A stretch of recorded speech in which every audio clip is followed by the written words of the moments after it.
चतुर्मास में देवशयनी एकादशी। देवशयनी एकादशी हिंदू धर्म में एकादशी का व्रत परिपूर्ण स्थान रखता है। प्रत्येक वर्ष 24 एकादशियां होती हैं। जब अधिक मास या मल मास आता है तब इनकी संख्या बढ़कर 26 हो जाती है। आषाढ़ मास के शुक्ल पक्ष की एकादशी को देवशयनी एकादशी कहा जाता है। कहीं कहीं इस तिथि को पद्मनाभा भी कहते हैं। सूर्य के मिथुन राशि में आने पर ये एकादशी आती है। इस दिन से चतुर्मास का आरंभ माना जाता है। इस दिन से भगवान श्री हरि विष्णु क्षीर सागर में शयन करते हैं और फिर लगभग 4 माह बाद तुला राशि में सूर्य के आने पर इन्हें उठाया जाता है। उस दिन को देवोत्थानी एकादशी कहा जाता है। इस बीच के अंतराल को ही चतुर्मास कहते हैं। देवशयनी एकादशी व्रत तिथि आषाढ़ के शुक्ल पक्ष की एकादशी। एक बार देव ऋषि कथा प्रारंभ। एक बार देव ऋषि नारद जी ने ब्रह्मा जी से इस एकादशी के विषय में जानने की उत्सुकता प्रकट की। तब ब्रह्मा जी ने उन्हें बताया, सतयुग में माधादाता नामक एक चक्रवर्ती सम्राट राज्य करते थे। उनके राज्य में प्रजा बहुत सुखी थी, किंतु भविष्य में क्या हो जाए यह कोई नहीं जानता। अतः वे भी इस बात से अनभिज्ञ थे कि उनके राज्य में शीघ्र ही भयंकर अकाल पड़ने वाला है। उनके राज्य में पूरे 3 वर्ष तक वर्षा न होने के कारण भयंकर अकाल पड़ा। इस अकाल में से चारों ओर त्राही त्राही मच गई। धर्म पक्ष के यज्ञ, हवन, पिंडदान, कथा, व्रत आदि में कमी हो गई।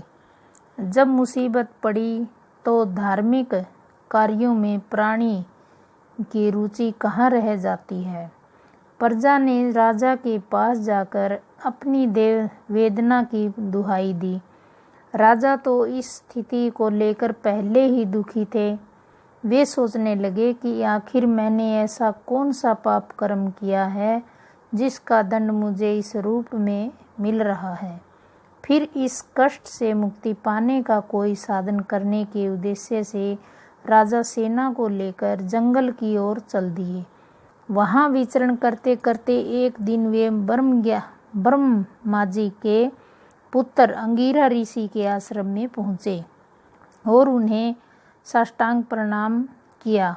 ऋषिवर ने आश्चर्यवचनों प्रांत कुशल क्षेम पूछा। फिर जंगल में विचरने व अपने आश्रम में आने का प्रयोजन जानना चाहा। तब राजा ने हाथ जोड़कर कहा, महात्मन, सभी प्रकार से धर्म का पालन करता हुआ भी मैं आज राज्य में दुर्भिक्ष का दृश्य देख रहा हूँ। आखिर किस कारण से ऐसा हो रहा है? कृपया इसका समाधान करें। यह सुनकर महर्षि अंगिरा ने कहा, हे राजन, सब युगों से उत्तम यह सतयुग है। इसमें छोटे से पाप का भी बड़ा भयंकर दंड मिलता है। इसमें धर्म अपने चारों चरणों में व्याप्त रहता है। ब्राह्मण के अतिरिक्त किसी अन्य जाति का तप करने का अधिकार नहीं है, जबकि आपके राज्य में एक शूद्र तपस्या कर रहा है। यही कारण है कि आपके राज्य में वर्षा नहीं हो रही। जब तक वह काल को प्राप्त नहीं होगा तब तक यह दुख शांत नहीं होगा। दुर्भिक्षक की शांति उसे मारने से ही संभव है, किंतु राजा का हृदय एक निरपराध शूद्र तपस्वी का समन करने को तैयार नहीं हुआ। उन्होंने कहा, हे देव, मैं उस निरपराध को मार दूं, यह बात मेरा मन स्वीकार नहीं कर रहा है। कृपया आप करके आप कोई और उपाय बताएं। महर्षि अंगिरा ने बताया, आषाढ़ मास के शुक्ल पक्ष की एकादशी का व्रत करें। इस व्रत के प्रभाव से अवश्य ही वर्षा होगी। राजा ने अपने राज्य की राजधानी लौट आए और चारों वर्णों सहित पद्मा एकादशी का विधि पूर्वक व्रत किया। व्रत के प्रारंभ प्रभाव से उनके राज्यों में मूसलाधार वर्षा हुई और पूरा राज्य धन धान्य से परिपूर्ण हो गया।